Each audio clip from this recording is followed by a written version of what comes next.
သူမဘာဆက်လုပ်ရမလဲဆိုတာမဝေခွဲနိုင်ဖြစ်နေချိန်မှာကျမမျက်လုံးဖွင့်ပြီးပြုံးပြလိုက်ပါတယ်။အဲ့ဒီအချိန်မှာပဲဝါဝါလေးကသူ့ရဲ့လက်ဖွားလေးတွေနဲ့အားရပါးရလက်ခုပ်တီးပေးလိုက်တာပါချက်ချင်းဆိုသလိုပဲပရိသတ်တွေရဲ့လက်ခုပ်တံတွေဟာပင်လယ်ထဲကိုတောင်ပြိုကျသလိုမျိုးဟိန်းထွက်လာပြီးဒီကွင်းပြင်တစ်ခုလုံးမှာအရင်ကမှမကြားဘူးလောက်အောင်လီလီအတွက်အားပေးတံတွေအပြည့်နဲ့ဆူညံသွားပါတော့တယ်။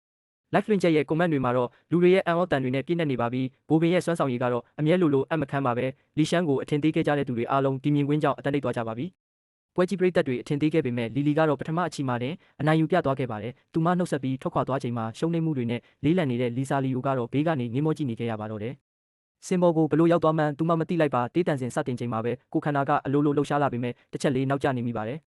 ပရိသတ်တွေရဲ့ကန့်ကွက်တံတွေကြားမှာသူမရဲ့တီဆိုမှုကရုံရင်းဆန်ခတ်ဖြစ်သွားခဲ့ပါတယ်။ဒီပွဲရဲ့ရလဒ်ကတော့ရှင်းရှင်းလေးပါပဲ။ဒရိုက်တာရန်ချောင်အတွက်ကတော့အဆင့်တက်မှတ်ချက်တွေမြင့်တက်လာဖို့ပဲအရေးကြီးနေပြီးမဲခွဲဆုံးဖြတ်ချက်မှာလည်းတညီတညွတ်ထဲနဲ့နိုင်ပွဲရခဲ့ပါတယ်။အဲ့ဒီအချိန်မှာပဲလီလီစီကနေကျမစီစာတိုရောက်လာပါတယ်။နောက်ကျောထွက်ပေါက်မှာတွေ့ဖို့ချိန်ထားတဲ့အတိုင်းဝါဝါကိုခေါ်ပြီးစောစောစီးစီးထွက်လာခဲ့လိုက်တယ်။နောက်ွယ်မှာတော့လီလီပေါ်လာတာနဲ့ကိုကသူ့စီကိုပြေးဝင်သွားပါတော့တယ်။မျက်ရည်တွေတုပ်လိုက်ပါအရာအလုံးပိုကောင်းလာတော့မှမို့စိတ်ကိုတင်းထားပါလီလီသူ့ကိုခိုင်မြဲစွာဖတ်တွေ့လိုက်ပြီးခီးဆက်ဖို့ပြင်လိုက်ပါတယ်တကားအပြင်ဘက်မှာတော့ညှက်နေနေပါပြီလီလီတကားကိုဖျက်ကျော်လိုက်တဲ့ခါမှာတော့ဝါဝါကိုပိုက်ပြီးလမ်းမိတိုင်အောက်မှာစောင့်နေတဲ့ကျွန်တော်ကိုသူမမြင်လိုက်ရပါတော့တယ်ထိုအချိန်မှာပဲသူမတခါမှမခံစားဘူးတဲ့ပျော်ရွှင်မှုမျိုးရင်ထဲကိုတိုးဝင်လာပါတယ်တာမန်ပါပဲဒါပေမဲ့နှွေးထွေးလွန်းလာပါတယ်ဝါဝါလွတ်သွားတဲ့အခါလီလီကသူ့သမီးလေးကိုရင်ခွင်နဲ့အမြန်ဆွဲသွင်းလိုက်ပါတယ်ကျွန်တော်ပြုံးရွှင်စွာရှောက်သွားပြီးဒီအံ့အားသင့်စရာလေးကတန်ရဲလားလို့မေးလိုက်ချိန်မှာတော့လီလီရဲ့ပါပြင်တွေညီရဲလာပြီးကျေနပ်စွာပြုံးပြပါတယ်ဒါပေမဲ့သူတို့မသိလိုက်တာကတော့ဒီအခိုက်အတန့်တစ်ခုလုံးကိုလီဇာလီယိုကအနီးကပ်စောင့်ကြည့်နေခဲ့တာပါကြောခိုင်းထွက်ခွာသွားတဲ့ကျမတို့ကိုကြည့်ပြီးသူမရဲ့မျက်ဝန်းတွေထဲမှာအညိုတေးတွေကိန်းအောင်လာတဲ့လီလီကိုဘလို့နီးနဲ့မဆိုဖျက်ဆီးပစ်ဖို့သူမကြံစီနေချိန်မှာပဲအင်တာနက်ပေါ်မှာတော့လီလီရှန်ဆိုတဲ့ပုံကွယ်နေတဲ့စိန်တပွင့်အကြောင်းပေါ်လောရိုက်နေပါပြီလူတိုင်းကသူမရဲ့ဆိုရှယ်မီဒီယာကိုစိတ်ဝင်စားရှာဖွေကြည့်ရှုရမှာတော့ပြန်လည်ရောက်ရှိလာမယ့်အကြောင်းကြေညာချက်တစ်ခုကိုသာတွေ့ရှိလိုက်ရပါတယ်နှစ်တာကာလအတွင်းနာမည်ကျော်ကြားခဲ့သူတယောက်ဟာအခြေရေးအရှုပ်တော်ပုံကြောင့်လမ်းခွဲခဲ့ရပါတယ်။အမှန်တရားတွေပေါ်ပေါက်လာတဲ့အခါမှာတော့လူမှုကွန်ရက်တွေဟာနှစ်ချမ်းကွဲသွားခဲ့ပါတယ်။သူမကိုထွက်သွားပြီးသားသူအဖြစ်သတ်မှတ်သူတွေရှိသလိုအမှုပညာကိုတာကြည့်တင်နေဆိုတဲ့ပရိသတ်တွေကြားမှာသူမဟာဝေဖန်မှုတွေနဲ့ရင်ဆိုင်နေရပါတယ်။အငင်းပွားမှုတွေပြင်းထန်နေချိန်မှာပဲအားလုံးကိုအံ့အားသင့်သွားစေမဲ့မိကွန်းတစ်ခုထွက်ပေါ်လာပါတယ်။ဒီတခြင်းကတကယ်ပဲကောင်းရဲ့လားဝေဖန်သူတွေအားလုံးစွန့်သွားကြပြီးဘသူမဆိုဒီလိုမျိုးတော့ဖန်တီးနိုင်မှာပါလို့သာတုံ့ပြန်နိုင်ခဲ့ကြတယ်။ဒီအချိန်မှာပဲ Starlight Entertainment ကကြေညာချက်တစ်ခုထုတ်ပြန်လိုက်တာနဲ့အင်တာနက်တစ်ခုလုံးတုံ့လှုပ်သွားခဲ့ပါတယ်။လစ်လီနောက်တစ်ဆင့်တက်လန်းနိုင်တာကိုဂုဏ်ပြုရင်းပဲဘိုဘုံကအံ့အားသင့်စရာကြေညာချက်တစ်ခုထုတ်လိုက်ပါတယ်။နောက်ပွဲမှာလစ်လီဟာဘိုဘုံရဲ့တခြင်းတစ်အပြင်သူ့ရဲ့ T-series တစ်ခုလုံးကိုပါဖျော်ဖြေတင်ဆက်သွားမှာပါ။ဒီသတင်းကြောင့် online မှာလှုပ်ခတ်သွားခဲ့ပြီးလစ်လီနဲ့ဘိုဘုံတို့နာမည်ကျော်ကြားမှုရဲ့ထိပ်ဆုံးကိုရောက်လာပေမဲ့အမောက်ဖက်ချမ်းကသတင်းဆိုးတစ်ခုကတော့တိုးလေးနေရယူလာပါပြီ။နောက်တနေ့မနက်မှာပဲလီလီရှန်နဲ့အဆိုတော်ဘိုဘုံတို့ရဲ့အရှုပ်တော်ပုံသတင်းဟာထိပ်ဆုံးထွက်နေစရင်ကိုရောက်လာခဲ့ပါတယ်။သူမဟာနာမည်ပြန်ကြီးလာဖို့အတွက်ဘိုဘုံကိုတွေးဆောင်ဖျားယောင်းခဲ့တယ်ဆိုတဲ့ဆွဆွဲချက်တွေနဲ့အတူပရိသတ်တွေရဲ့ဝေဖန်တိုက်ခိုက်မှုတွေကလည်းတဟုန်ထိုးမြင့်တက်လာပါတော့တယ်။ဘိုဘုံရဲ့စက်ကောင်အတွက်ပရိသတ်ချုပ်ကကာကွယ်ပြောဆိုနေပေမဲ့အတန်တွေကတိမ်မြုပ်သွားခဲ့ပါတယ်။တနာရီအတွင်းမှာပဲအဲ့ဒီ post က trending ရဲ့ထိပ်ဆုံးနေရာနှစ်ခုကိုတိမ့်ပိုက်သွားခဲ့တဲ့မနက်ခင်းအပြေးလေ့ကျင့်ခန်းအပြီးမှာတော့ဘာမှမသိရသေးတဲ့ကျမစီကိုလီလီတယောက်အားရင်ကုန်ခန်းစွာနဲ့ထွက်လာခဲ့ပါတယ်။သူမအိတ်မပြောနိုင်ပဲလက်ကင်ထားတဲ့အမတ်တရားတွေကိုသာပြန်တွေးနေမိတယ်။ဒါကိုမြင်တဲ့မန်နေဂျာရန်နဲ့ကိုတို့ကတော့ online ကသတင်းတွေကြောင့်စိတ်ဖိစီးနေတယ်လို့ထင်မှတ်သွားကြပါတယ်။ကိုစိုးရိမ်တကြီးနဲ့လီလီစီအပြေးရောက်လာတဲ့ဖလင်ကိစ္စကိုသူကိုယ်တိုင်ရှင်းပြဖို့လိုတဲ့လီလီတယောက်တည်းကြေညာချက်ထုတ်ရင်အခြေအနေပိုဆိုးသွားလိမ့်မယ်လို့ကိုကတိုက်တွန်းတယ်ဒါပေမဲ့လီလီကတော့ဘာကိုမှသတိမထားမိပဲအတွေးလုံနေခဲ့ပါတယ်။ဖလင်ဘာဖြစ်သွားတာလဲကိုစကားမပြောနိုင်တော့ပါဘူးလီလီဘာမှမသိသေးဘူးဆိုတာသူမရိပ်မိလိုက်ပါတယ်လီလီတယောက်သူ့အကြောင်းကိုပဲတွေးတောနေသေးပါဒါပေမဲ့သူအဆင်ပြေပါတယ်ပြဿနာရှိနေတာကလီလီဘာဖုန်းထဲကဆိုရှယ်မီဒီယာကိုစစ်ဆေးလိုက်တဲ့အခါမှာတော့အကြောင်းအရာတစ်ခုလွဲမှားနေမှန်းသူမရိပ်မိသွားပါတယ်ဖုန်းစီကိုဝင်လာတဲ့ message တွေကအသက်ရှူရကြက်လောက်အောင်များပြားနေပါတယ် message တွေကိုဖွင့်ကြည့်လိုက်ချိန်မှာတော့သူမလက်တွေတုံရင်လာပြီးတပြင်းရှည်ကြီးကိုမချနိုင်တော့ပါဘူးဖုန်းကိုဆက်လန်ကြည့်မိတော့မီဒီယာပေါ်ကပုတ်ခတ်ပြောဆိုမှုတွေကအစမတန်များပြားနေတယ်ဒါကြောင့် message တွေကိုပိတ်ပြီး post တစ်ခုစီကိုတွားလိုက်တဲ့အခါငွေပေးထားတဲ့အကောင့်တွေရဲ့ဝိုင်းဝန်းတိုက်ခိုက်မှုကိုသူမမြင်လိုက်ရတယ်ခဏကြာမှလီလီကဖုန်းကိုချလိုက်ပြီးဟင်းခတ်စွန်းကိုပြန်ကောက်ကင်လိုက်တယ်ဘာမှမဖြစ်ခဲ့သလိုတည်ငြိမ်နေတဲ့သူမမျက်နှာကြောင့်ကိုပို့ပြီးစိုးရိမ်သွားမိတယ်ဘာမှမလုပ်တော့ဘူးလားလို့ကိုကမေးလိုက်တဲ့အခါလီလီကသူမလက်ကိုပုတ်ပြီးအမှန်တရားကသူ့အလိုလိုပေါ်လာလိမ့်မယ်လို့အေးဆေးပဲပြန်ပြောလိုက်တယ်အမှန်တရားထက်လူထုအမြင်ကိုသာပိုလေးပေးနေချိန်မှာလီလီတယောက်အတွင်းစိတ်ကမုန်တိုင်းထန်နေခဲ့ပါတယ်ဖလင်းရဲ့လှုပ်ဝက်ချက်ကိုဘသူ့ကိုမှမဖော်ထုတ်ပေးဖို့သူမဆုံးဖြတ်လိုက်ပါတယ်အင်တာနက်တစ်ခုလုံးရဲ့စောင့်မျှော်မှုတွေကြားကနေနောက်ဆုံးမှာတော့လီလီရဲ့ social media အကောင့်မှာအသစ်တင်လိုက်ပါတော့တယ်အားလုံးကအလူရက်နှိပ်လိုက်ကြပြီးနောက်မှာတော့ငြိမ်သက်သွားပါတယ်ကြေညာချက်ရှည်တွေစကလုံးလှလှတွေမပါပဲအမှန်တရားကသူ့ဘာသာတက်တည်ပြသွားပါပြီ။ online မှာဝေဖန်မှုတွေအရှိန်မြင့်တက်လာချိန်မှာတော့ TMI Entertainment ရုံးခန်းထဲမှာလီဇာလူတယောက်ပျော်ရွှင်နေပါတယ်လီလီကိုအဆက်ခွဲဖို့အတွက်ငွေကြေးသုံးပြီးစီစဉ်ခဲ့ရတဲ့ပြင်ပန်းမှုတွေကိုလီလီရဲ့ကြာရှုံးမှုကရောကြေးပေးနေတယ်လို့ပါပဲဒါပေမဲ့သူမဘေးနာကမန်နေဂျာချင်းရဲ့မျက်နှာမှာတော့စိုးရိမ်မှုတွေဖုံးလွှမ်းနေပါတယ်လီဆာရဲ့စိတ်ကဆင်ကလျာဖြစ်နေပုံကိုသူသတိထားမိလိုက်တယ်ဒါဟာအသေးဖြတ်မှုပဲဘိုးဘွန်တာတရားစွဲလိုက်ရင်မင်းလန်းဆုံးပြီဆိုတာကိုသူသတိပေးလိုက်ပါတယ်ဘာမှမဖြစ်ဘူးဆိုရင်ဘာလို့သူမအတွက်ရေးပေးရတာလဲအဲ့ဒီအချက်ကိုတောင်သူတို့ညှင်းဆန်ခြင်းမရှိဘူး သူမဘာမှမငင်းဆိုပဲအမှန်တရားကသူ့အလိုလိုပေါ်လာလိမ့်မယ်လို့ပဲတီတီငြိမ်ငြိမ်ပြောသွားတယ်ဒါပေမဲ့မန်နေဂျာချင်းကတော့သူမရဲ့ပြိုလဲမှုတွေကိုမြင်ပြီးအလုပ်ကနေဘယ်လိုထွက်ရမလဲဆိုတာကိုချက်ချင်းပဲစတင်တွက်ချက်နေပါပြီဒီအချိန်မှာတော့ကျွန်တော်ကတော့ဟိုတယ်ခန်းထဲမှာရေချိုးနေရင်အပြင်မှာဖုန်းတွေတရားစက်မြည်နေတာကိုလုံးဝသတိမထားမိခဲ့ပါဘူးရေချိုးခန်းထဲကနေတစ်ဖက်ပတ်ပြီးအမြန်ထွက်လာခဲ့တဲ့ဖုန်းမျက်နှာပြင်ပေါ်ကနာမည်ကိုမြင်လိုက်ရတော့ကျွန်တော်အံ့ဩသွားမိတယ်ဒုတိယညွှန်ကြားရေးမှူးလီကကျွန်တော်ကိုဖုန်းဆက်လာပါတယ်လူများကြားမှာရေပန်းစားနေသူတယောက်ဖြစ်နေပေမဲ့သူကတော့လုံးဝအထင်မကြီးတဲ့လေတံနဲ့ပြောပါတယ်သူကိစ္စတက်တက်ပြောဖို့တောင်းဆိုလိုက်တဲ့အခါမှာတော့လီရဲ့လေတံဟာပိုပြီးပြတ်သားတင်းမာလာခဲ့ပြီးကျွန်တော်ဇနီးအကြောင်းကိုစတင်ပြောပြလာပါတော့တယ်လီလီအွန်လိုင်းမှာတိုက်ခိုက်ခံနေရတယ်ဆိုတဲ့သတင်းကြားလိုက်ရတဲ့အချိန်မှာပဲသူချက်ချင်းဆိုသလိုအမူအရာပြောင်းသွားပါတယ်လီလီနဲ့ပတ်သက်လာရင်သူဘာကြောင့်ဒီလောက်ထိတုံ့ပြန်ပြင်းထန်နေရတာလဲရှေးလီကတော့သူ့ရဲ့အေးဆက်တဲ့လေတံနဲ့အတူလီလီဘာတွေဖြစ်နေလဲဆိုတာကို training စီရင်မှာကိုယ်တိုင်ဝင်ကြည့်ဖို့ပြောပြီးဖုန်းချသွားခဲ့ပါတယ်ဘာတွေဖြစ်ပျက်ခဲ့မှန်းကျွန်မနားမလည်ပေမဲ့အချိန်မရှိတော့ဘူးဖုန်းထဲကအကူဖွင့်လိုက်တဲ့အခါထိတ်ဆုံးကသတင်းကောင်းစင်ကြောင့်မျက်နှာပြတ်သွားရတယ်လီလီရဲ့မှတ်ချက်တွေကိုတစ်ခုချင်းဖတ်ကြည့်ရင်ဒေါသကြောင့်တွေးဆူလာတယ်လို့နောက်ဆုံးမှာတော့အယူတယောက်လိုအော်ရမိလိုက်တယ်ငါဇနီးကိုအနိုင်ကျင့်လို့ရမယ်လို့မင်းတို့ထင်နေတာလားဒီလောက်ကြီးမားတဲ့ကိစ္စကိုငါ့ကိုမပြောဘဲတယောက်တည်းရင်ဆိုင်နေတဲ့အဲ့ဒီမိန်းမမိုက်ကိုလည်းဒေါသထွက်မိတယ်သူငါ့ကိုခင်မိုးတယောက်လို့ရောတတ်မှတ်ရလားဆိုတာသူ့ရှိမှတင်တက်တက်မေးလိုက်ခြင်းတယ်အရာအလုံးကိုစနစ်တကျနဲ့အဆုံးထိကစားဖို့အချိန်တန်ပြီးလီဇာလူတယောက်ဘာတွေတွေးနေတာလဲကျွန်တော်ကိုရောခင်မိုးတယောက်လို့တတ်မှတ်ရလားဆိုတာသိချင်မိတယ်ဒါပေမဲ့အခုတော့သူမလုံးဝမထင်မှတ်ထားတဲ့အလှည့်ပြောင်းတစ်ခုကိုရင်ဆိုင်ရတော့မှာပါပျော်ရွှင်ဖို့အချိန်တော်မရလိုက်ခင်မှာပဲသူမစိတ်ပူပန်လာရပါတော့တယ်လီလီအကြောင်းအင်တာနက်မှာပေါ်လော်ရိုက်နေချိန်ဘိုဘင်ဆိုတဲ့လူစိမ်းဟာသူမထင်ထားတဲ့အတိုင်းလူလေကောင်းမဟုတ်ပဲဘယ်လိုမျိုးဖြစ်နေရတာလဲအဲ့ဒီအချိန်မှာပဲဘိုဘင်ရဲ့ဗီဒီယိုအကောင့်ဟာရုတ်တရက်နာမည်ကြီးလာပါတော့တယ်နောက်လိုက်တန်း90ကျော်ရှိပြီးလှုပ်ဝက်ဆန်းကျင်နေတဲ့ဒီအကောင့်ဟာဘသူအကောင့်မှမသိရသေးပါဘူး။ Allegory တန်ရဲ့အကူအညီမပါပဲပရိသတ်တွေရဲ့အားပေးမှုတက်တက်နဲ့ရက်တည်နေတာပါ။အခုတော့ဘိုဘင်ဟာဘသူမှမထင်မှတ်ထားတဲ့အချိန်မှာပဲမျက်နှာကိုပွင့်ပွင့်လင်းလင်းပြသလိုက်ပါပြီ။လူတိုင်းကလစ်နှိပ်လိုက်တဲ့အခါသူတို့တွေရက်တန့်သွားကြတယ်။ဒါဟာရှင်းပြတဲ့ဗီဒီယိုမျိုးမဟုတ်ပဲချစ်ချင်းမြတ်တာနဲ့စစ်ပွဲကိုတပြိုင်နက်တည်းကြီးညာလိုက်တာပဲဖြစ်ပါတယ်။အားလုံးပဲမင်္ဂလာပါကျွန်တော်ဘိုဘင်ပါအွန်လိုင်းပေါ်မှာပြန့်နှံ့နေတဲ့သတင်းမှားတွေကြောင့်အခုလိုစိတ်မသက်မသာနဲ့ပဲနှိုးထားခဲ့ရပါတယ်။လီလီရှန်အတွက်တချင်းရေးပေးတဲ့ကိစ္စနဲ့ပတ်သက်ပြီးဝေဖန်မှုတွေမဟုတ်မမှန်တဲ့အခြေအကောလာဟာလာတွေထွက်ပေါ်နေတာကိုတွေ့ရပါတယ်။ဒါပေမဲ့ကျွန်တော်ဇနီးအတွက်တချင်းရေးပေးတာကဘာများမှားယွင်းနေလို့လဲ။ဇနီးဖြစ်သူကတော့လစ်လျူရှုလိုက်ပေမဲ့ကျွန်တော်မှာတော့တီးခံနိုင်စွမ်းမရှိပါဘူးကျွန်တော်ကတော့ပုံမှန်အတိုင်းပဲနေထိုင်ခြင်းခဲ့တာပါအမှန်တရားကိုပဲပြောရရင်ကျွန်တော်နာမည်ကဖလင်လူပါလီလီနဲ့ကျွန်တော်တို့နှစ်ယောက်လုံးကဆက်ဆံရေးအဆင်မပြေတော့တဲ့အတွက်ဒီလုပ်ငန်းခွင်ကနေအနားယူခဲ့ကြတာပါကျမတို့လက်ထပ်ပြီးကတည်းကအတူတူရှိနေခဲ့တာပါအခုဆိုအားလုံးလည်းတည်သွားကြပြီပေါ့တခုတော့တတိပေးခြင်းနဲ့ဒီကိစ္စကိုဖန်တီးဖြန့်ဝေသူတွေအကုန်လုံးအတွက်တော့ကျမကြိုတင်တောင်းပန်လိုက်ပါတယ်အထောက်အထားတွေအကုန်စုဆောင်းပြီးသွားပြီမို့တယောက်မကြံဥပဒေကြောင်းအရအရေးယူခံရဖို့သာပြင်ထားကြပါဗီဒီယိုဖိုင်ထွက်ပေါ်လာချိန်မှာတော့အင်တာနက်လောကတစ်ခုလုံးတိတ်ဆိတ်သွားခဲ့ရပါတယ်ဘယ်သူမှမထင်မှတ်ထားခဲ့တဲ့ဘိုးဘွန်ဆိုသူဟာဖလင်လူဖြစ်နေတာပါဒီအမှန်တရားကလူတိုင်းကိုတုံ့လောက်သွားစေခဲ့ပြီးပြည်သက်တွေကြားမှာတော့မယုံနိုင်စရာရေပန်းစားသွားခဲ့ပါတယ်အခုတော့ကောလာဟာလာတွေထပ်မခံတီးနိုင်တော့တဲ့အထိသူတို့ရဲ့အိမ်တော်ရေးကအားလုံးကိုအံ့အားသင့်စေခဲ့ပါပြီသူတို့နှစ်ယောက်ကကံကြမ္မာအရာပေါင်းဖက်ဖို့ပဲဖြစ်လာခဲ့တာပါအတင်းပြောနေသူတွေအားလုံးမျက်စိဖွင့်ပြီးကြည့်လိုက်ကြပါဆွေးနွေးမှုတွေဆက်လက်ဖြစ်ပေါ်နေချိန်မှာပဲ Starlight Entertainment ရဲ့ဥပဒေဖွဲ့ကချက်ချင်းဆိုသလိုတုံ့ပြန်လိုက်ပါတယ်။ Mr. Lu ကိုစားအွန်လိုင်းပေါ်ကမမှန်ကန်တဲ့သတင်းစကားနဲ့ဂုဏ်သိက္ခာညှိုးနွမ်းစေတဲ့အကြောင်းအရာအလုံးကိုသူတို့အရေးယူဆောင်ရွက်နေပါပြီ။သက်ဆိုင်ရာမီဒီယာအကောင့်တွေနဲ့မူလတင်သူစီကိုတရားဝင်အကြောင်းကြားစာပေးပို့ခဲ့ပြီးနောက်မှာတော့သက်ဆိုင်တဲ့အကောင့်အလုံးကိုအပြီးတိုင်ပိတ်သိမ်းလိုက်ပါတယ်။ဒီသတင်းထွက်လာချိန်မှာပဲ platform ပေါ်မှာအုပ်အော်တောင်းနှင်းဖြစ်သွားပြီးလူသိများတဲ့ post တွေပျောက်ကွယ်သွားသလိုမူလတင်သူကလည်းသူ့အကောင့်ကိုဖျက်သိမ်းသွားခဲ့ပါပြီ။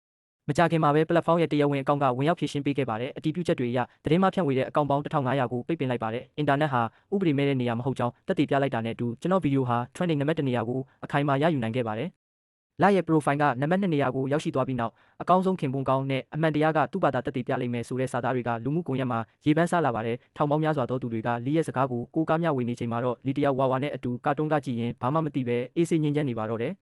ကိုမုံတိုင်းတစ်ခုလိုအခန်းထဲအရှိန်ပြင်းပြင်းဝင်လာတဲ့ပျော်ရွှင်မှုတွေဖုံးလွှမ်းနေတဲ့သူမမျက်နှာနဲ့အတူဖုန်းကိုလီလီရှိတန်းကနေထိုးပြလိုက်တယ်။လာဝဲရေဟိုလူတင်ထားတဲ့ဗီဒီယိုကိုကြည့်လိုက်ဦးမင်းကအရန်ကိုနူးညံ့လွန်းနေတာဒီလိုသဘောထားနဲ့တော့အပြင်လောကမှာဘလို့လို့အဆင်ပြေမှာလဲဖွိုင်စီကနေတင်ငန်းစာယူဖို့အချိန်တန်ပြီနော်။သူ့ရဲ့ရဲရင်နဲ့တုတ်ပြတ်မှုတွေကိုကြည့်ရတာတကယ်ပဲအားရစရာကောင်းတယ်လီလီဖုန်းကိုယူပြီးဗီဒီယိုကိုဖွင့်ကြည့်လိုက်တဲ့အခါမှာတော့အတန်ပိုင်ရှင်ရဲ့လွှမ်းမိုးနိုင်စွမ်းရှိတဲ့အတန်ကြောင့်သူမတအံ့တော့ဖြစ်သွားရတဲ့ကိုကတော့အွန်လိုင်းပေါ်မှာသူ့ကိုဘလို့နာမည်ပေးပြီးခေါ်နေကြလဲဆိုတာကိုစိတ်လှုပ်ရှားစွာနဲ့ဆက်ပြောနေပါတော့တယ်အကောင်းဆုံးခင်ပွန်းသည်ဆိုတဲ့စကားလုံးလေးကလီလီရဲ့ပပင်းကိုနှွေးထွေးသွားစေပါတယ်ဒီလိုပြုဆိုင်မှုမျိုးကိုဘယ်သူပဲဖြစ်ဖြစ်ညှဉ်းနှုံးမိမှာပါဒီအတွေးနဲ့အတူလီလီဟာဝါဝစီကနေအသားလေးခွာပြီးအခန်းထဲကိုပြန်ဝင်သွားခဲ့တယ်ကိုနဲ့ဝါဝအပြင်မှာကြံရစ်ခဲ့ပေမဲ့လီလီကတော့ဖုန်းခေါ်ဆိုဖို့စူးစမ်းရင်းချီတုံချတုံဖြစ်နေပါတော့တယ်သူ့စကားတွေကရှက်စရာကောင်းတယ်လို့ပြောရင်သူမတကယ်ပဲရင်ခုန်နေမိတာကိုဝန်ခံရရောက်မလားဒါမှမဟုတ်သဘောကျပါတယ်လို့ပြောရင်ရောသူကသူမကိုအထင်သေးသွားမလားစိုးရိမ်စိတ်တွေနဲ့ကရင်ပေါ်မှာပက်လက်လန်ပြီးလူးလိမ့်နေမိတယ်နောက်ဆုံးမှာတော့တက်တီမွေပြီးဖုန်းခေါ်လိုက်တဲ့အခါချက်ချင်းပဲသူ့အတန်ကိုကြားလိုက်ရပါတော့တယ်မျက်နှာကိုခေါင်းထဲနှိမ့်မြုပ်ထားရင်လီလီတယောက်ရှက်ရွံ့စွာနဲ့ဘာတွေလုပ်နေတာလဲလို့မေးလိုက်ပေမဲ့ပြန်ရလိုက်တာကတော့တဟားဟားရင်မောတံပဲဖြစ်ပါတယ်။ဆောင်းအုပ်ပြီးအသက်ရှူချက်အောင်လေ့ကျင့်နေတာလားလို့ကျွန်တော်မေးလိုက်တော့လီလီတယောက်လမ်းဖြတ်ပြီးထပ်ခုန်သွားပါတယ်။မတော်တဆဗီဒီယိုခေါ်ဆိုမှုစမိသွားမှန်းသိလိုက်တဲ့အခါသူမမျက်နှာလေးရှက်ရမ်းရမ်းပြီးငင်းမောသွားပုံကတကယ်ကိုချစ်စရာကောင်းလွန်းနေပါတယ်။သူ့ကိုဖုန်းဆက်ဖို့အားတင်းလိုက်တယ်ဖုန်းဝင်သွားချိန်မှာပဲကျွန်တော်အတန်ကိုသူ့ချက်ချင်းကြားလိုက်ရပါတော့တယ်။ လီလီရှက်ရွံ့စွာမေးလိုက်ချိန်မှာတော့အဖြေစကားအစားရဲတန်းသာထွက်ပေါ်လာခဲ့တယ်။ဆောင်းအုပ်ထားတာကိုသူတွေ့သွားပြီးလီလီတယောက်အလန့်တကြားဖြစ်သွားတော့တယ်။လီလီရှက်ရွံ့စွာခေါင်းအုံးနဲ့မျက်နှာအက်ကပုံးကွယ်နေမိတော့သည်။ရေမောခြင်းကိုရက်တက်လိုက်ပြီးနောက်ကျမတို့ဆက်လက်ဆွေးနွေးကြပါတယ်။လီလီအပြင်ထွက်ဖို့ပြင်နေချိန်မှာပဲကျွန်တော်ကလာခေါ်မယ်လို့ပြောလိုက်တယ်။အွန်လိုင်းကကိစ္စတွေကိုတော့သူဘာမှမမေးခဲ့ဘူး။ဘာလို့မပြောတာလဲဆိုတဲ့မေးခွန်းကြားလီလီစကားမပြောနိုင်ပဲသူမချစ်မိနေတာကိုသိလိုက်ရတယ်။သူ့ရဲ့ဂရုစိုက်မှုတွေကိုနှစ်သက်ပေမဲ့အတိတ်ကအဖြစ်အပျက်တွေကြောင့်သူမနှလုံးသားကိုအလွယ်တကူမဖွင့်ဟနိုင်ခဲ့ဘူးဖုံးဆက်ပြီးတဲ့နောက်မှာတော့သူမပြန်ရောက်သွားတယ်။ရင်ထဲဆူတက်လာတဲ့အတန်ကြောင့်လီလီအိယာကထပြေးပြီးကားပေါ်တက်ကတိတ်ဆိတ်စွာပင်ပြတင်းပေါက်ကိုငေးကြည့်နေမိတော့သည်။သူမငေးကြည့်ရင်တောင်းပန်စကားဆိုလာတဲ့ကျွန်တော်တို့ကြားကနာကျင်မှုတွေကြားမှာကျွန်တော်ဟာသူမထင်ထားတဲ့လူတစ်ယောက်ဖြစ်ကြောင်းတူတူလေးပြောလိုက်မိတယ်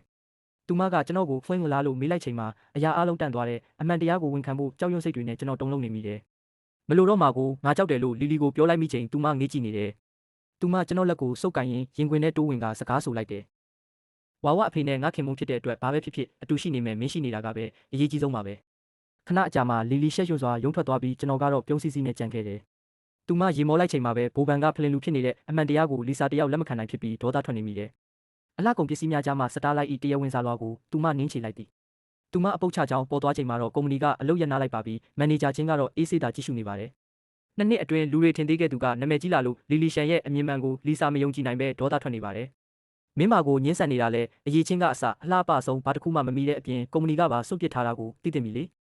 ကုမ္ပဏီအတွက်အသုံးမဝင်တော့တဲ့လီဆာကိုမန်နေဂျာချင်းကအိမ်အောင်ပြုတ်ပြီးအေးအေးဆေးဆေးနေဖို့အကြံပေးလိုက်ပါတယ်။မျက်နှာဖုံးဆုံးခွာရင်းလီဆာအပြုံးကထူးဆန်းလာသည့်ဖုံးပေးပါအားလုံးကိုအဆုံးသတ်ပြီးလီလီရဲ့အထက်ကိုရောက်အောင်လုပ်ပြမယ်။သူမအမားလန်းပေါ်ရှောက်နေပြီးလီလီကိုမထိနိုင်ရင်ဖလင်လူကိုဖျက်ဆီးပစ်ဖို့စိတ်ကူးနေမိပြီပေါ့။လိုင်းစာပောက်ကွဲလူနီးပါးဖြစ်ချိန်ချင်းဖုံးပေးလိုက်ပြီးတာဝန်ယူမှမဟုတ်ကြောင်းပြောလိုက်တယ်။လီဆာကချန်ရွှေစီဖုန်းခေါ်ချိန်မှာတော့စပွဲဝိုင်းမှာလှုပ်ဝက်တဲ့အငွေတက်တွေနဲ့တင်းမာမှုတွေစတင်နေပါတော့တယ်။ရှက်သွေးဖြာနေတဲ့လီလီကိုစနောက်ရင်းပစုံတွေခွန့်ကျွေးနေမိတဲ့ကျွန်တော်အပြုမူကတကယ်ကိုရေးစရာပါ။သူမကရှက်ရွံ့စွာနဲ့ပဲကိုယ့်ဘာသာစားနိုင်တယ်လို့တားမြစ်လိုက်ပါတော့တယ်။ဝါဝအကြီးကကျွန်တော်ကိုငေးမောသွားစေတဲ့အချစ်ဆိုတာတကယ်ကိုထူးခြားတဲ့ခံစားချက်မျိုးပဲဖြစ်နေတော့တယ်။စံကာတင်၈ဦးကနေ၄ဦးအထိရှင်ပြိုင်ဖို့ကခက်ခဲတဲ့စိန်ခေါ်မှုဖြစ်ပြီးဖျော်ဖြေတင်ဆက်မှုတွေကအဆုံးဖြတ်ပေးမှာပါ။ယခုတစ်ချိန်မှာတော့အနိုင်ရဖို့အတွက်တချင်းကောင်းတစ်ပုဒ်ကိုရှာဖွေရတာခက်ခဲလွန်းလာပါတယ်။စိတ်ပြက်လက်ပြက်ဖြစ်နေချိန်မှာပဲနောက်တစ်နေ့မနက်ခင်းမှာကျမအကြောင်းသတင်းတွေထပ်တက်လာခဲ့တယ်။သတင်းကောင်းစဉ်ကိုမြင်လိုက်ရချိန်မှာတော့သူမရဲ့ရင်ထဲမှာထိတ်လန့်သွားခဲ့ပါတော့တယ်။သူတို့ဖတ်လိုက်တဲ့သတင်းကဘိုးဘုံရဲ့အကြမ်းဖက်မှုတွေဖြစ်နေလို့အားလုံးအံ့အားသင့်ပြီးရေမောလိုက်ကြတော့တယ်။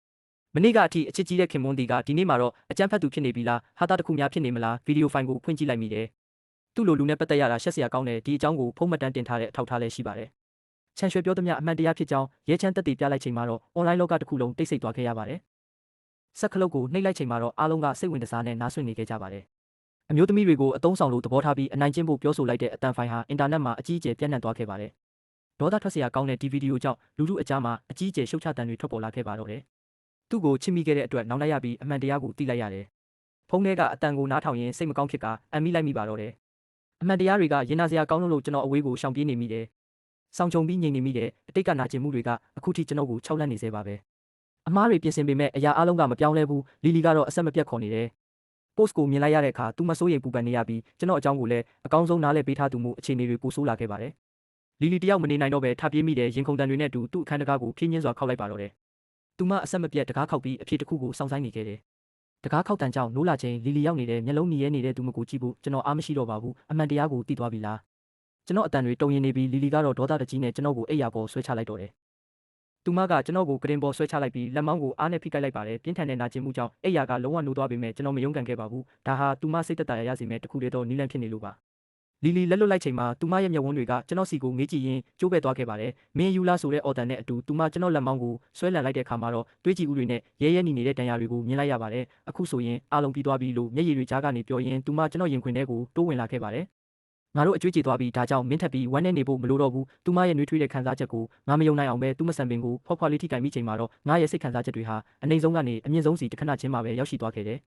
ကျွန်တော်ပြုံးလိုက်မိတယ်လီလီကငါတို့အကျွေးကြေပြီလို့ပြောလိုက်တဲ့အချိန်မှာပဲဒီလောကထဲရောက်ကြတဲ့ကစိုးရိမ်တကြီးနဲ့ပခုံးပေါ်မှာတင်ထားခဲ့ရတဲ့ဝန်တော့ဝန်ပိုးတွေပြေးလျှော့သွားတယ်လို့ပါပဲမျက်ရည်တွေစီးကျလာမိတယ်တကယ်တော့သူတို့ကိုကယ်တင်ဖို့စူးစမ်းရင်းနဲ့ကျွန်တော်ကိုပြန်ကယ်တင်နေမိတာပဲဖြစ်ပါတယ်ကျွန်တော်တို့နှစ်ယောက်ယူမိုက်သူတွေလိုပဲတယောက်ကိုတယောက်တင်းကျပ်စွာဖတ်ထားမိကြတယ်ခဏကြာမှာတော့လီလီကကျွန်တော်ရင်ခွင်ထဲကနေတိုးတိုးလေးပြောပါတယ်နောက်တစ်ခါဒီလိုမျိုးမလုပ်ပါနဲ့တော့ဝါဝါနဲ့ကျမအရန်စိတ်ပူတယ်လေကျွန်တော်လည်းကောင်းကိုအသာညင်ရင်မလုပ်တော့ပါဘူးလို့ကတိပေးလိုက်မိတယ်လီလီကမျက်ရည်စတွေနဲ့တူကျွန်တော်ကိုမော့ကြည့်လာပါတယ်သူမမျက်ဝန်းတွေမှာရုတ်တရက်ဆိုသလိုစိတ်လှုပ်ရှားမှုတွေထွက်ပေါ်လာခဲ့တယ်တေးသွားတစ်ခုကိုရှာတွေ့သွားပြီဆိုတဲ့စကားနဲ့အတူသူမဟာကျွန်တော်လက်မောင်းတွေကြားကနေချက်ချင်းပဲရုံထွက်သွားပြီးအလုပ်တစ်ခုတည်းကိုအာယုံစိုက်သွားပါတော့တယ် စိတ်မပတပါနဲ့ခေါင်းကုပ်လိုက်မိတယ်အိတ်ထဲကတေးသွားရည်တဲ့စာရွက်တွေကိုထုတ်ပြီးသူ့စီကမ်းပေးလိုက်တယ်ဒီညအတွက်ရည်ရွယ်ထားတာပေမဲ့သူပဲယူလိုက်ပါတော့လီလီလည်းရှက်သွေးဖြာနေတဲ့မျက်နှာနဲ့ခေါင်းညိတ်ပြီးအိပ်ယာပေါ်မှာထိုင်ချလိုက်တယ်သူချက်ချင်းပဲတေးသွားတွေကိုစတင်ရေးသားရင်းတိုးတိုးလေးကြီးဆိုနေပါတယ်ခဏလေးတွင်းမှာပဲတချင်းတစ်ပုတ်လုံးပြည့်စုံသွားပါတော့တယ်သူမရဲ့မျက်ဝန်းတွေကတောက်ပတ်နေပါတယ်နောက်ဆုံးတော့သူအောင်မြင်သွားပြီဆိုတဲ့အကြည့်မျိုးနဲ့ပေါ့ကျွန်တော်ကတော့တချင်းစာသားတွေကိုနားထောင်ခြင်းပေမဲ့သူမကမပြီးသေးဘူးလို့ဆိုပါတယ်နောက်ဆုံးမှာတော့ဘာဂီတတန်မှမပါပဲသူမရဲ့နူးညံ့တဲ့အတန်လေးဟာတိတ်ဆိတ်မှုကိုဖျက်ဆီးပြီးပြက်လွတ်လာပါတော့တယ်ဒီတေးသွားကိုကြားလိုက်ရတဲ့အခါကျွန်တော်ကြက်တီတီသွားမိတယ်ဒါဟာကျွန်တော်ကဘာဟောင်းကအတန်စင်တွေပဲမယုံနိုင်စရာကောင်းတော့အောင်ပါပဲသူမတိခတ်ပြီးဆုံးတဲ့အထိအသက်ရှူမမတက်နားထောင်နေမိပြီးမှစက်ကူနဲ့ဘောပင်ကိုအမြန်ဆွဲယူကတိမတ်သမျှကိုအလျင်အမြန်ချရေးလိုက်မိတယ်လီလီဘာတွေဖြစ်နေမှန်းနားမလည်ရှာဘူးဒါပေမဲ့ကျွန်တော်ရေးနေတာကိုသူမငုံကြည့်လိုက်တဲ့အခါမှာတော့သူမရဲ့မျက်ဝန်းတွေအယောင်လက်သွားတယ်သူမတစ်ခါညှိဆိုခဲ့တဲ့တန်စင်လေးကိုကျွန်တော်စာသားတွေနဲ့ပြည့်စုံအောင်ရေးသားနေတာကိုမြင်လိုက်ရတဲ့အခါလီလီတယောက်တအံ့တော်နဲ့တိုးကပ်လာပါတော့တယ်သူမမျောလင်းထားတာထက်ပုံမူပြီးစာသားတွေကစုံလင်နေခဲ့ပါတယ်စာရွက်ပေါ်ကစာသားတွေကိုကြည့်ပြီးနောက်မှာတော့သူမရဲ့အကြည့်တွေကတင့်စီရောက်လာတဲ့ရုတ်တရက်ပပြင်ကိုသူမနမ်းလိုက်တဲ့အခါတင့်လက်တွေတုန်ခါသွားပြီးမင်းရွေးပေးကျန်သွားပါတော့တယ်လျှက်စစ်တက်လိုက်တော့တယ်လို့ပါပဲပပြင်ပေါ်ကနှွေးထွေးတဲ့အထီးတွေဟာအခုထိထင်ထင်ရှားရှားရှိနေသေးပါစာသားတွေကိုငေးကြည့်ရင်လီလီရဲ့ရင်ထဲမှာတော့ပန်းတွေပွင့်လန်းနေတယ်လို့ပါပဲဒါပေမဲ့တက်တီလို့ခေါင်းစဉ်ပေးထားတဲ့တခြင်းကိုရေးပြီးတဲ့အခါမှာတော့သူမတယောက်အလန့်တကြားဖြစ်သွားပါတယ်ရှက်လုံးလို့မြေကြီးထဲမြုပ်သွားခြင်းစိတ်ပေါက်နေတဲ့သူမကိုတတိမထားမိဟန်ဆောင်ပေးလိုက်တဲ့အတွက်သာသူမထွက်မပြေးပဲဆက်ရှိနေတာပါသူမရှက်တက်မှန်းသိတာနဲ့စိတ်ကိုတည်ငြိမ်အောင်ထိန်းပြီးစာသားတွေကိုအပီးရေးလိုက်တယ်ပြီးတော့ဘာမှမဖြစ်တယ်လို့မျိုးပဲသူမလက်ထဲထည့်ပေးလိုက်တာပေါ့သူမလည်းစိတ်ပါလက်ပါနဲ့တခြင်းကိုအဆုံးထိဆိုပြတယ်ကျွန်တော်ကတော့ပြုံးပြီးခေါင်းငိမ့်ပြရင်ဒီတစ်ခေါက်လည်းအောင်မြင်သွားပြီဆိုတာသိလိုက်ရတယ်မင်းရဲ့စာသားတွေကတကယ်ကောင်းတာပါငါဇနီးရဲ့တေးသွားမပါဘဲနဲ့တော့ဒီလိုစာသားမျိုးငါရေးနိုင်မှာမဟုတ်ဘူးဇနီးဆိုတဲ့စကားလုံးကြောင့်လီလီတယောက်ရှက်သွားပြီးသူ့လက်မောင်းထဲမှာမျက်နှာကိုဝက်ထားလိုက်တယ်ဒီမြင်ကွင်းလေးကိုခန်းစားနေတော့မှပဲရုတ်တရက်မြည်လာတဲ့ဖုံးတန်ကြောင့်အဲ့ဒီတွေပျက်စီးသွားရပါတော့တယ်ဖုံးမျက်နှာပြင်ပေါ်မှာဒုတိယညွှန်ကြားရေးမှူးလီရဲ့နာမည်ကိုမြင်လိုက်ရတော့တင်းအံ့အားသင့်သွားတယ်သူလည်းဒီ post ကိုမြင်ပြီးသားပဲဖုံးကိုလက်ခံလိုက်ပြီးနောက်တင်ငိမ့်တဲ့လေတန်းနဲ့အဆင်ပြေရလာလို့မေးလိုက်ချိန်မှာတော့တစ်ဖက်ကရှေးလီစီကနေခဏတာတိတ်ဆိတ်သွားခဲ့ပါတယ်အွန်လိုင်းမှာပြန့်နှံ့နေတဲ့မကောင်းသတင်းတွေကိုရှင်းပြဖို့မရှိဘူးလားလို့သူမကတတိထားပြီးမေးလိုက်တယ်လီလီကတချင်းစာသားတွေကိုစူးစိုက်ကြည့်ဟန်ဆောင်နေပေမဲ့သူ့မျက်လုံးတွေကတော့စိုးရိမ်တကြီးဖြစ်နေတာကိုခမားရိပ်မိလိုက်တယ်သူမကိုမျက်စိတစ်ဖက်မိတ်ပြလိုက်တော့ရှက်ရမ်းသွားပြီးချက်ချင်းမျက်နှာလွှဲသွားတယ်ဖုန်းထဲမှာတော့ဘာမှရှင်းပြမနေပဲအားလုံးအမှန်ပဲလို့တင်းငိမ့်စွာပြောလိုက်တယ်ခဏတာတိတ်ဆိတ်သွားပြီးနောက်ရှေးလီရဲ့အံ့အားသင့်နေတဲ့အတန်ပြန်ထွက်လာတယ်ဒါမျိုးဖြစ်လာလိမ့်မယ်လို့ကျမလုံးဝမယုံနိုင်ဘူးဒုတိယညွှန်ကြားရေးမှူးလီရှင်ကျမအကြောင်းကိုတကယ်ပဲဘလောက်ထိသိထားလို့လဲအွန်လိုင်းမှာပြန့်နှံ့နေတာတွေကအမှန်တရားပါပဲအမှားလုပ်ရင်အကျိုးဆက်ကိုခံယူရမှာဖြစ်တယ်လို့လူတွေဘာပြောကျမဂရုမစိုက်တော့ပါဘူးမင်းရဲ့အကြည့်တွေကလီလီစီကနေတခါမှမခွာခဲ့ဘူးကိုချစ်ရတဲ့သူတွေနားလည်ပေးရင်ပဲလုံလောက်ပါပြီခဏတာငြိမ့်သက်သွားပြီးနောက်ရှေးလီရဲ့စကားတန်ထဲမှာဝမ်းနဲ့ရိတ်တွေလွှမ်းမိုးလို့နေပါတယ်အဲ့ဒီနောက်မှာတော့ဖုံးချလိုက်ပါတော့တယ်ဖုံးချလိုက်တဲ့အချိန်မှာပဲလီလီရဲ့အတန်ကိုကြားလိုက်ရတယ်မင်းအေးဆက်လွန်းတယ်ဒါဟာမကောင်းရာရောက်တဲ့ဒီစကားကြောင့်မင်းနားမလည်နိုင်အောင်ဖြစ်သွားတယ်ပြီးတော့လီလီကမျက်လွှာချရင်မင်းကိုသဘောကျကြောင်းဝန်ခံလိုက်တဲ့အခါမင်းအံ့အားသင့်သွားရပါတော့တယ်ခေါင်းကိုကုပ်ရင်ခေါင်းမူဝေသွားမိတယ်သူကရိုးရိုးတငယ်ချင်းပါလို့ကိုအပြေရှာနေပေမဲ့လီလီကတော့စိုက်ကြည့်ရင်အတန်မမာနဲ့ပြောတယ်ငါဗီဇကတော့မှားမှာမဟုတ်ဘူးတဲ့ခမရဲ့စိတ်ရင်းမှန်ကိုသူမမြင်တဲ့အခါခေါင်းကြီးပြလိုက်ပေမဲ့သူမရဲ့ရင်ထဲမှာတော့စိုးရိမ်စိတ်တွေတိုးပွားလာပါတော့တယ်တစ်ဖက်လူပေါ်တစ္ဆာရှိဖို့ဆိုတဲ့ခမရဲ့ခိုင်မာတဲ့ယက်တီချက်ကသူမကိုတုံ့လှုပ်သွားစေပါတယ်တစ်ဖက်လူကိုတင်မကြယုံနဲ့သူများကတင့်ကိုသဘောကျတာမျိုးမတားဆီးနိုင်ပါဘူးရှေးလီဟာသူမထက်အများကြီးတာလုံးထူးချွန်သူပါလီလီမျက်နှာကိုကြည့်ရင်စကားဝိုင်းကိုပြန်တွေးမိတဲ့အခါတစုံတစ်ခုကိုတင်သဘောပေါက်သွားပြီးပြုံးရွှင်တဲ့အကြည့်တွေနဲ့ကြည့်မိပါတော့တယ်သူမလက်ကိုတို့ထိလိုက်တဲ့အခါမနာလိုမှုတွေကြောင့်လီလီတယောက်ရေမောပြလိုက်ပါတယ်သူမရဲ့မျက်နှာတစ်ခုလုံးရဲတွတ်သွားပြီးရှက်ရှုံမှုတွေနဲ့အတူရုတ်တရက်အခြေအနေကရှုပ်ထွေးသွားပါတယ်ပါဇက်ကညှင်းဆိုနေပေမဲ့သူမရဲ့အပြုမှုတွေကတော့အမှန်တရားကိုဖော်ပြနေတယ်လို့ပါပဲဒီအခြေအနေကိုတင်ကအေးဆေးပဲကြည့်နေမိပါတယ်သူမပိုပြီးဖုံးကွယ်လေးပိုပြီးယုံရင်ဆန်ခတ်ဖြစ်လေဖြစ်ပြီးနောက်ဆုံးမှာတော့တင်ရဲ့စူးစိုက်ကြည့်နေတဲ့အကြည့်တွေအောက်မှာသူမဆက်ပြီးမဟန်ဆောင်နိုင်တော့ပါဘူးတေးသွားစာရွက်တွေကိုကရင်ပေါ်ပစ်ချလိုက်ပြီးသူဝင်ခံလိုက်တယ်မင်းကိုကြိုက်နေတဲ့အလှပဆုံးလူတစ်ယောက်ရှိနေတော့ငမနာလိုဖြစ်တာပေါ့မင်းရဲ့အပြုံးတွေပိုကျလာချိန်မှာပဲသူတို့ကလာပြီးအတန်တိုးတိုးနဲ့အပြေရှာဖို့ပြင်လိုက်တယ်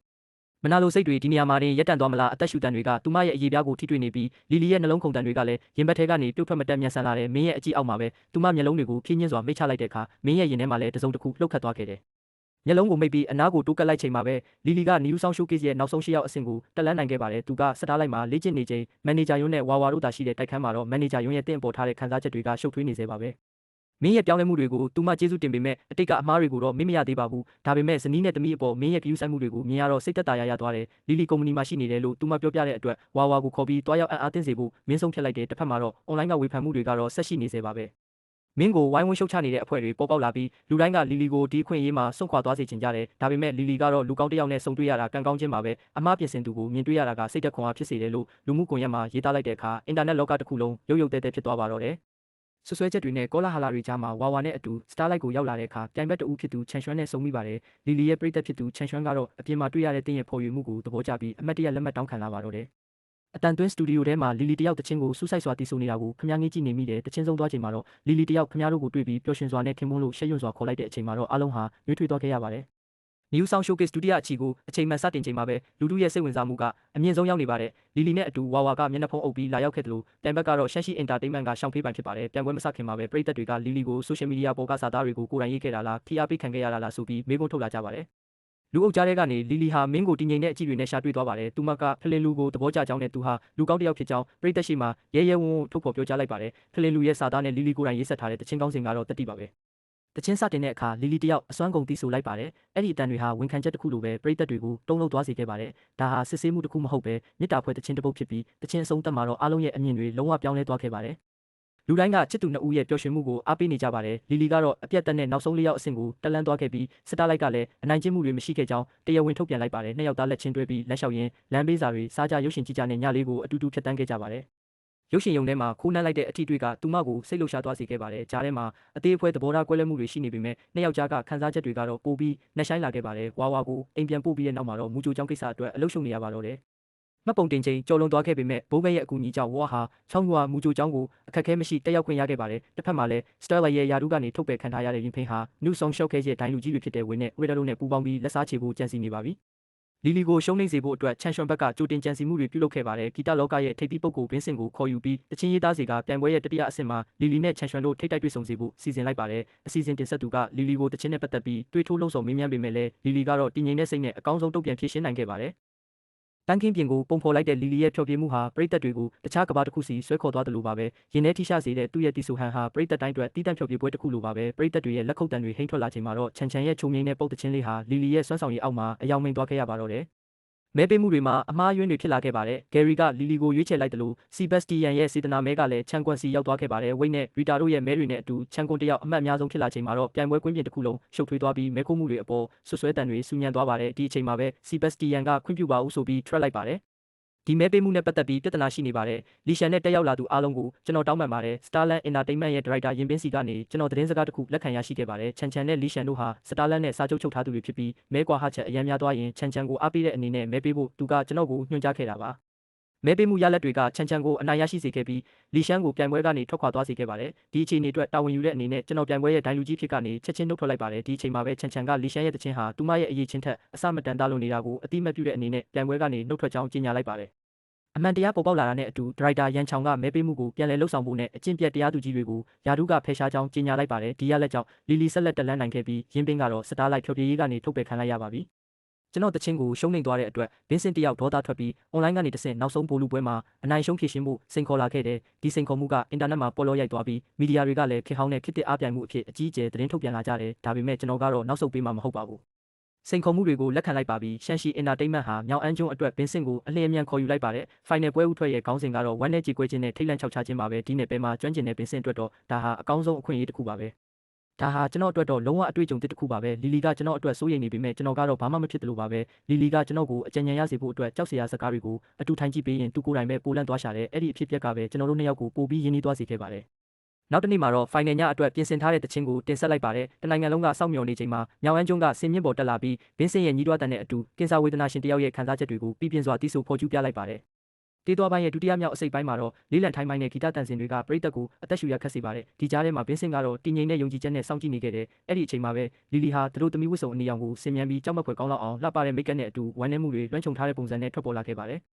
သူမရဲ့မျက်ဝန်းတွေဟာအလွတ်တွေလိုပဲစကားကောင်းစဉ်ပေါ်လာပြီးနောက်မှာတော့တရုတ်ရိုးရာတူရိယာတန်စင်တွေကအယိုးထဲထိစိတ်ဝင်မဲ့ဝမ်းနဲ့ကြေကွဲဖွယ်တေးသွားဖြစ်စတင်မြည်ဟီးလာတဲ့လီလီရဲ့ပါဇက်ကနေထွက်ပေါ်လာတဲ့အော်ပရာတန်စင်တွေကတော့ပရိသတ်တရက်လုံးကိုအံ့အားသင့်သွားစေခဲ့ပြီးတရက်တစီတို့ရဲ့မင်္ဂလာပွဲအကြောင်းကိုလွမ်းဆွဖွယ်တီးဆိုပြခဲ့ပါတယ်။တချင်းစာသားတွေထဲမှာဝမ်းနဲ့ချင်းဆိုတဲ့စကားလုံးမပါဝင်ပေမဲ့တေးသွားတိုင်းမှာတော့အလွမ်းတက်တွေလွှမ်းခြုံနေပါတယ်။စုနောက်မှလူအတန်ထွက်ပေါ်လာချိန်မှာတော့ပရိသတ်တွေရဲ့ရင်ထဲအထိတုံ့လုံသွားစေပြီးလီလီရဲ့တရုတ်ဆောင်မှုကတော့အလှပဆုံးတရက်တို့သမီးဖြစ်လူမှုကွန်ရက်မှာကြော်ကြားသွားခဲ့ပါတယ်။နောက်ဆုံးမှာတော့လီလီဟာဒိုင်လူကြီးတွေရဲ့အမှတ်ပေးမှု၄မှတ်ပရိသတ်ရဲ့ထောက်ခံမဲ့88%နဲ့ပြပြတသားအနိုင်ရရှိသွားခဲ့ပါတယ်။ဘင်းစင်တယောက်လုံးဝအရေးနှိမ့်ခဲ့ပြီးနောက်ဂတိအတိုင်းဂီတခင်ကြီးဆိုတဲ့ဂုံပုတ်ကိုဆွတ်လုကလူသိရှင်ကြားတောင်းပန်စကားဆိုလိုက်ပါတယ်။ပြိုင်ပွဲပြီးနောက်လီလီကိုအပြင်မှာစောင့်နေမိတယ်ကိုပြန်သွားပြီဖြစ်ပြီးအိမ်တော့ပါမလာဘူးလို့သူမပြောပြတဲ့အခါစကားပိုတွေမလို့ပဲကျွန်တော်တို့နှစ်ယောက်ဟိုတယ်တစ်ခုကိုရောက်သွားကြတဲ့အခန်းထဲမှာတော့အမီမဖော်နိုင်တဲ့တင်းမာမှုတွေနဲ့လွှမ်းခြုံနေခဲ့တယ်။ရေချိုးကန်းကထွက်လာချိန်မှာပဲလီလီငိုနေတာကိုတွေ့လိုက်ရတယ်။သူမကျွန်တော်နဲ့မထိုက်တန်ဘူးလို့ခံစားနေရတဲ့အကြောင်းရင်ဖွင့်လာတယ်။ကျွန်တော်ပေါ်ပိုချစ်လာလေဆုံးရှုံးရမှာကိုပိုကြောက်လာလေပါပဲ။ကျွန်တော်လည်းသူမမျက်နှာလေးကိုအตาရကင်ပြီးနှက်သိမ့်ပေးလိုက်ပါတယ်။သူမဟာကျွန်တော်နှလုံးသားကိုပထမဆုံးအကြိမ်လှုပ်ခတ်စေခဲ့သူပါပဲ